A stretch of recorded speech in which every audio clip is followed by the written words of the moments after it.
Welcome to U.S. Law Shield News. In Houston, I'm Sam Malone. Joining me as always, independent program attorney, U.S. Law Shield, Michele Byington. Michele, how are you? I'm well. How are you this week? Fantastic. Big smiles for Second Amendment fans like you and I. Another state has joined the list of constitutional carry states, and that's New Hampshire. First of all, walk us through, and especially for some of those who are new to the Second Amendment, embracing the Second Amendment, what is the difference between constitutional carry and, let's say, concealed carry or open license, open to carry?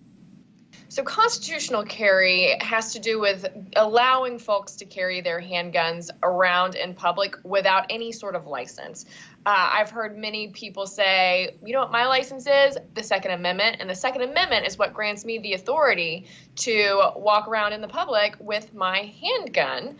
Now, as opposed to that, there is licensed carry, which is what we have in Texas right now. You must have a license to carry in order to lawfully carry that handgun out into public. So that's the difference. Constitutional carry, no license required to carry out in public. Licensed states must have a license to carry in order to walk around in public with your handgun.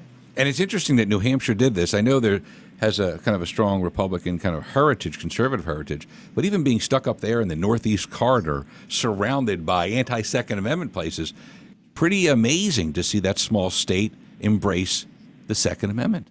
Absolutely. What I think they did is I think they looked to their neighbor Vermont, who has had constitutional carry forever. I mean, for years and years and years, you've been able to carry without a license in Vermont.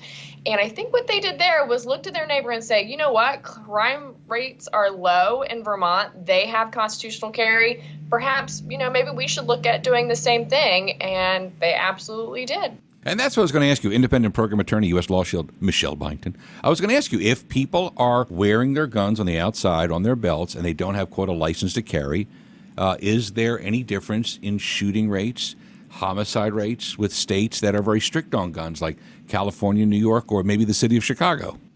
There are no compelling statistics on this. The compelling statistics lie with the anti-gun states. So your states and your cities that have very, very heavy gun control actually have the higher crime rates. I mean, go figure. If you don't allow law-abiding citizens to arm themselves, you're basically allowing them to be sitting ducks. And so what we see are in the cities like Chicago and LA, where there are very, very strict gun control laws in effect, we also have very, very high violent crime rates. And so, in effect, when you've got, say, here in Texas, over 1 million people who are licensed to carry holders, that acts as a huge deterrent to a potential criminal from attacking somebody out here in Houston or San Antonio, as opposed to Chicago, where it's more likely than not you are not armed. And real quick, you mentioned our great state of Texas. Nanny, nanny, boo-boo, folks, if you don't live here. But you can get here quick. I'll give you 3 seconds to think about it. Does Texas have constitutional carry? Hold on, Michele. For those who are watching outside of Texas, do you think Texas is a constitutional carry state? 3, 2, 1. The answer, Michele, is no. I would think that Texas, right, the Lone Star State, that great independent spirit, we would have constitutional carry, but we don't.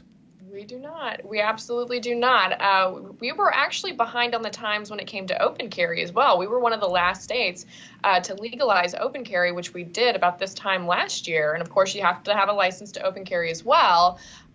But right now, there is a bill. There are actually 2 bills that have been introduced during this legislative session that are some form of constitutional carry. There's one bill that is strictly, in the traditional sense, constitutional carry, where anybody who meets the federal requirements to lawfully possess a firearm will then be able to possess that firearm out in public as well.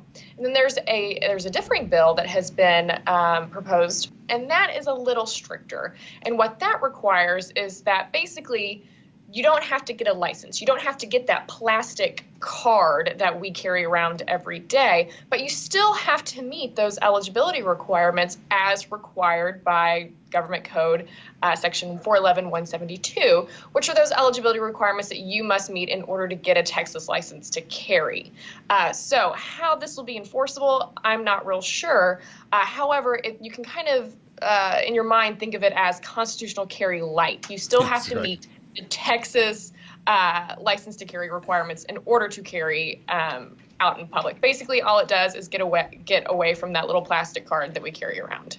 Welcome to Texas, the home of constitutional carry light. Ding. We'll get there. You never know. Like, small steps towards the prize. Absolutely. Independent program attorney Michele Byington, U.S. Law Shield, joining us on the program. I appreciate your time. Anytime. Talk to you soon.